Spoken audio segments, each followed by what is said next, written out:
शहर में एक रेस्टोरेंट था जिसका नाम था दावत, और इस रेस्टोरेंट में सुनीता नाम की एक शेफ काम किया करती थी। वो बहुत ईमानदार और नरम स्वभाव की लड़की थी और उसके हाथ का पिज्जा, समोसा, पास्ता लोगों को सब बहुत पसंद आता था। कोई भी उसे ये सब बनाने की रेसिपी पूछता तो वो हंसकर टाल दिया करती। जो भी कस्टमर उसके रेस्टोरेंट में पिज्जा या समोसा खाने आता उसे वो चीज बहुत पसंद आती और वो सुनीता की तारीफ करता। दीपक सर, आपके रेस्टोरेंट जैसा पिज्जा तो कहीं नहीं मिलता। क्या डालते हो आप पिज्जा और समोसे में? ये सब तो आप हमारे रेस्टोरेंट की शेफ सुनीता से पूछिए, वही बनाती है ये डिलीशियस पिज्जा और समोसा। ऐसे ही दिन बीत रहे थे। जो भी दावत रेस्टोरेंट में आकर पिज्जा या समोसे खाता वो बहुत तारीफ करता। फिर एक दिन कस्टमर आया, उसने पिज्जा समोसे की डिमांड की और रेस्टोरेंट का सारा स्टाफ परेशान हो गया और सुनीता को भी समझ नहीं आ रहा था कि कस्टमर मांग क्या रहा है। स्टाफ ने पिज्जा ले जाकर दिया तो कस्टमर ने मना कर दिया, समोसा ले जाकर दिया तो उसके लिए भी मना कर दिया। उसके बाद सुनीता ने कस्टमर से पूछने की कोशिश की कि आखिर वो खाना क्या चाहता है। हेलो सर, मैं यहाँ की शेफ हूँ, आप मुझे बता सकते हैं कि आप क्या मांग रहे हैं? हेलो मैम, आप परेशान मत होइए। हम लोग शिमला गए थे तो वहाँ हमारे बच्चे ने पिज्जा समोसा खाया था। समोसे के अंदर पिज्जा की स्टफिंग भर के वह लोग समोसा बनाते हैं तो वो उसे बहुत अच्छा लगा और वो यहाँ आकर भी इस पिज्जा समोसे की जिद कर रहा है। ओके, मैं कोशिश करती हूँ कि आपको पिज्जा समोसा बनाकर दे सकूँ।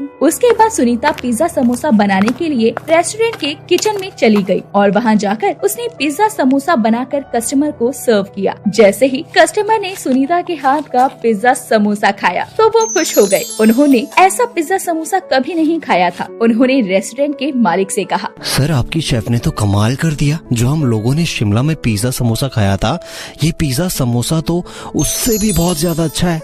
अब हमें जब भी पिज्जा समोसा खाना होगा तो हम यहीं आएंगे। Thank you so much sir. उसके बाद दावत रेस्टोरेंट के मेन्यू में एक और डिश बढ़ गई और अब से पिज्जा समोसा भी रेस्टोरेंट में मिलने लगा। जो भी उसके मेन्यू को देखता सभी लोग वही ऑर्डर करते और जो भी पिज्जा समोसा खाता तो मानो पिज्जा समोसे का फैन हो जाता। सभी लोग सुनीता की बहुत प्रशंसा करते। सुनीता, मैं रेस्टोरेंट का ओनर हूँ, मुझे तो अपने पिज्जा समोसे की रेसिपी बता दो। सर, आपके पास 10 करोड़ रुपए हैं, आप मुझे 10 करोड़ रुपए दे दीजिए, मैं आपको अपने पिज्जा समोसा बनाने की रेसिपी दे दूंगी। ऑनर के पूछने पर भी सुनीता नहीं बताती और हंसकर टाल देती है। पूरे रेस्टोरेंट का स्टाफ सुनीता को पिज्जा समोसा बनाते हुए देखा करता और सुनीता जैसा पिज्जा समोसा कोई नहीं बना पाता। और दावत रेस्टोरेंट में अब लोग पिज्जा समोसा खाने आते थे। रेस्टोरेंट के मालिक दीपक को भी सुनीता की बहुत तारीफ करने की आदत हो गई थी। आखिर रेस्टोरेंट सुनीता की वजह से ही चलने लगा था। सुनीता मैम, आप इतनी टैलेंटेड शेफ हो, आपको देखकर हमें प्रेरणा मिलती है। मुझे भी कोई डाउट रहेगा ना तो मैं आपसे पूछने आऊंगी, ठीक है ना सुनीता मैम? यस डियर, तुम्हें जब भी कोई हेल्प चाहिए हो तुम मेरे पास आ सकती हो, मैं तुम्हारी मदद जरूर करूंगी। सुनीता का स्वभाव तो था ही नरम, लेकिन अब उसका पिज्जा समोसा भी मशहूर हो गया था। लोग दूर दूर से दावत रेस्टोरेंट में सुनीता के बने हुए पिज्जा समोसा को खाने आते। लेकिन एक दिन दावत रेस्टोरेंट में एक नई शेफ आती है जिसका नाम माया था। वो एक घमंडी लड़की होती है। वो ठीक से किसी से बात भी नहीं करती थी और वो देखती है कि दावत रेस्टोरेंट का पूरा स्टाफ सुनीता की ही प्रशंसा करता है और रेस्टोरेंट का मालिक दीपक भी सुनीता के नाम की माला जपता है और वो सुनीता से जलने लगती है। ये सुनीता भी ना एक पिज्जा समोसा क्या बनाने लगी, खुद को बड़ी शेफ समझती है और सभी इसके दीवाने हो गए हैं। नहीं, लेकिन माया के होते हुए ऐसा नहीं हो सकता। माया के सिवा कोई और फेमस नहीं हो सकता। मैं उस सुनीता के बच्चे का बाजा बजा कर रख दूंगी और सुनीता को दावत रेस्टोरेंट से बाहर निकलवा कर रहूंगी। माया ठान लेती है कि वो दावत रेस्टोरेंट से सुनीता को निकलवा कर रहेगी। ऐसे ही कुछ दिन निकलते हैं और माया एक दिन चुपके से सुनीता के बने हुए पिज्जा समोसे की स्टफिंग में नशीली दवाइयाँ मिला देती है और किसी को पता भी नहीं चलता और सुनीता अपने पिज्जा समोसा को बनाकर कस्टमर को सर्व करती है। जैसे ही कस्टमर वो पिज्जा समोसा खाता है उसका शरीर नीला पड़ने लगता है। तो जो कस्टमर उसके साथ आई थी यानी कि उसकी पत्नी, वो रेस्टोरेंट के ऑनर को बुलाती है। मैनेजर, इस रेस्टोरेंट का ऑनर कौन है? बुलाओ उसे। ये सर, यहाँ का ऑनर मैं हूँ। दीपक, क्या हुआ? देखो, आपके ये पिज्जा समोसे को खाते ही मेरे पति नीले पड़ गए हैं। ये किसने बनाया है? बुलाओ शेफ को। सुनीता, सुनीता, तुमने इस पिज्जा समोसे में ऐसा क्या मिला है जो कस्टमर को खून की उल्टियाँ होनी शुरू हो गई? तभी सुनीता भी भागती हुई वहाँ आ जाती है। अरे सर, मैंने कुछ नहीं मिलाया और मुझे नहीं पता कि कस्टमर को खून की उल्टियाँ क्यों हो रही हैं। देखो, तुम्हारा पिज्जा समोसा खाते ही कैसे मेरे पति को खून की उल्टियाँ हो रही हैं। अगर उन्हें कुछ भी हुआ ना तो मैं तुम पर केस कर दूंगी और रेस्टोरेंट को भी बंद करवा दूंगी। सुनीता, आज के बाद तुम मुझे इस रेस्टोरेंट में देख मत जाना। निकल जाओ मेरे रेस्टोरेंट से। ये सब होने के बाद दीपक सुनीता को रेस्टोरेंट से निकाल देता है और माया अंदर ही अंदर बहुत खुश हो रही थी क्योंकि वो यही तो चाहती थी। और सुनीता रेस्टोरेंट से निकलने के बाद कहीं और नौकरी ढूंढने जाती तो उसे लोग फ्रॉड और झूठी कहने लगते और कहीं भी उसे काम नहीं मिल रहा था। और वो सोचती है, अब इस शहर में रहने का कोई फायदा नहीं है, यहाँ मुझे काम नहीं मिल रहा, मैं अपनी जिंदगी कैसे बिताऊंगी। जब से माँ बाबूजी ने मुझे अकेला छोड़ा है तब से आज तक मुझे अकेलापन महसूस नहीं हुआ। लेकिन आज माँ बाबूजी की बहुत याद आ रही है। मैं गाँव चली जाती हूँ, वहीं रहूंगी। सुनीता जब 12 साल की थी तब उसके माता पिता का एक बस एक्सीडेंट में देहांत हो गया था। वो जब से अकेले ही खुद को संभाल रही थी। उसने सोचा भी नहीं था कि उसे दावत रेस्टोरेंट से बेइज्जत होकर निकलना पड़ेगा। उसके बाद वो गांव चली जाती है और गांव में उसके माता पिता का घर होता है। मैं गांव आ तो गई, लेकिन मैं यहाँ क्या काम करूँगी। सुनीता अपने पुराने घर में रहने लगती है। धीरे धीरे वो घर की साफ सफाई करना शुरू कर देती है और साफ सफाई करते हुए वो अपने घर के पीछे के कमरे में पहुँच जाती है जहाँ उसके माता पिता का एक पुराना समोसे का ठेला खड़ा था। उसे देखकर वो बहुत खुश होती है और सोचती है, क्यों ना मैं इस पुराने समोसे की ठेले पर अपने नए पिज्जा समोसे को बेचना शुरू कर दूं। उसके बाद सुनीता उस ठेले को बाहर निकालती है और उसकी साफ सफाई करती है। फिर पिज्जा समोसा बनाने में इस्तेमाल होने वाली सामग्री लाकर पिज्जा समोसा बनाना शुरू करती है। और जब वो पिज्जा समोसा बना रही थी तो पड़ोस में रहने वाले शर्मा जी उससे आकर पूछते हैं, सुनीता बेटिया, ये तो तुम्हारे पिताजी का ठेला है ना, जिस पर वो बहुत स्वादिष्ट समोसे बेचा करते थे। अब तुम क्या बेच रही हो? अंकल जी, बाबूजी भी समोसे बेचा करते थे, मैं भी समोसे ही बेच रही हूँ। बस फर्क इतना है कि बाबूजी उस जमाने के समोसे बेचते थे और अब मैं इस जमाने के समोसे बेच रही हूँ। मेरे पास बहुत तरह के समोसे हैं, आप खाकर बताइए कि कैसे बने हैं। फिर सुनीता शर्मा जी को अपने पिज्जा समोसे खाने को देती है जो कि उन्हें बहुत अच्छे लगते हैं। और शर्मा जी को खाते हुए देखकर गाँव के कुछ लोग भी आ जाते हैं। बेटिया, समोसे तो तुमने बहुत स्वादिष्ट बनाए हैं। ऐसा समोसा तो आज तक मैंने अपनी जिंदगी में नहीं खाया। धन्यवाद काका। ऐसे ही धीरे धीरे पूरे गांव में ये बात फैल जाती है कि सुनीता के पिज्जा समोसे अब गांव भर में मशहूर होने लगते हैं। और उधर दावत रेस्टोरेंट में माया को दीपक खुद से ही बात करते हुए सुन लेता है। अच्छा सबक सिखाया उस सुनीता की बच्ची को, माया से पंगा लेने चली थी तो ये हाल तो होना ही था। मैं तो उसे बहुत समझदार समझती थी, वो तो कितनी बुद्धू निकली। दवाई मिलाई मैंने और नाम लगाया उस पर और रेस्टोरेंट से निकलवा कर ही मानी आखिर मैं उसे।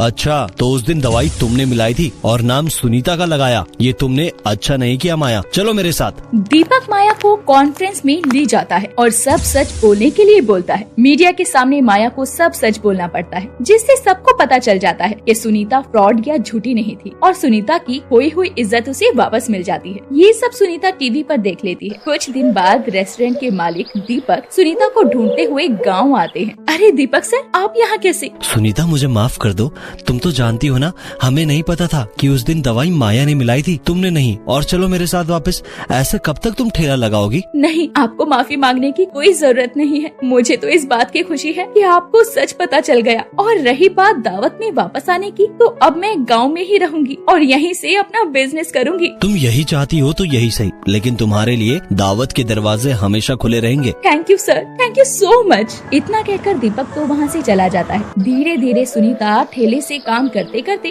अपना रेस्टोरेंट खोल लेती है और धीरे धीरे उसके शहर में भी ब्रांचेस हो जाती है और वो एक पिज्जा समोसे वाली के नाम से फेमस हो जाती है।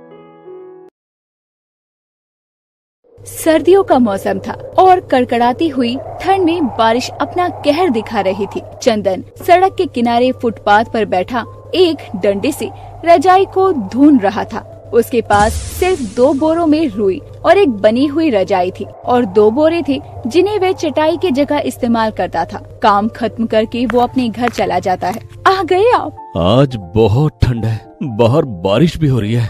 पता नहीं इस बार कितनी सर्दी पड़ेगी। अच्छा ही है, हमारे लिए तो सर्दी नहीं होगी तो काम कैसे चलेगा? सही कह रहे हैं, मैं आपके लिए चाय लाती हूँ। दुर्गा चंदन की पत्नी है जो उसका हर सुख दुख में साथ देती आ रही थी, पर अब उम्र ज्यादा होने के कारण वो अक्सर बीमार और कमजोर थी। चंदन जो भी कमा कर लाता उसी में वो लोग अपना गुजारा कर रहे थे। चंदन की एक पोती भी थी जो उन्हीं के साथ रहा करती, जिसका नाम स्नेहा था। स्नेहा एक समझदार 7 साल की बच्ची थी जो कि अपने दादा दादी का बहुत ख्याल रखती और उनसे बहुत प्यार करती थी। मैं दुकान जा रहा हूँ, तुम स्नेहा का ख्याल रखना। आज ठंड बहुत ज्यादा है, आप दुकान मत जाइए। तुम तो जानती हो दुर्गा कि जो मैं रोज कमाता हूँ वही खाते हैं हम। जानती हूँ मैं, पर आप बाहर भी तो देखिए, आज फिर से बारिश आ रही है। आपको ठंड लग गई तो? तुम परेशान मत हो, मैं चला जाऊंगा। अपना और स्नेह का ध्यान रखना। ध्यान तो रखती हूँ, पर कभी कभी मुझे स्नेहा के लिए बहुत बुरा लगता है। छोटी सी बच्ची है, क्या कसूर था इसका जो भगवान ने उसे इतनी बड़ी सजा दी। भगवान की यही मर्जी थी दुर्गा, इसमें हम क्या कर सकते हैं। मैं कभी भी वो रात भूल नहीं सकती हूँ जी, जब मेरा बेटा और बहू एक कार एक्सीडेंट में मारे गए और उनका देहांत हो गया। वो रात हम सब के लिए ही ना भूलने वाली रात है। ऐसा बोलकर चंदन वहाँ से दुकान के लिए निकल जाता है और दुर्गा भी घर के कामों में लग जाती है। दुर्गा काम कर ही रही थी कि स्नेहा आकर उससे बोलती है, दादी दादी मैं बाहर खेलने के लिए जाऊँ? नहीं बेटा, बाहर बहुत ठंड है, तुम्हें ठंड लग जाएगी। पर दादी मुझे ठंड नहीं लगती, मुझे खेलने जाना है। बेटा आज मत जाओ, कल तुम्हारे दादाजी तुम्हारे लिए नया स्वेटर ले आएंगे, उसे पहनकर बाहर जाना, उससे तुम्हें ठंड नहीं लगेगी। दुर्गा के समझाने पर स्नेहा मान जाती है।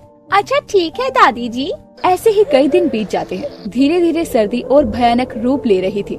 स्नेहा के बुजुर्ग दादा दादी कैसे न कैसे करके अपने दिन काट रहे थे, पर वहीं कभी स्नेहा को किसी भी स्थिति का एहसास नहीं होने देते। स्नेहा जो बोलती वो कैसे न कैसे करके उन्हें ला कर देती। फिर एक दिन चंदन शाम को घर आता है। आज बहुत जल्दी आ गए आप दुकान से।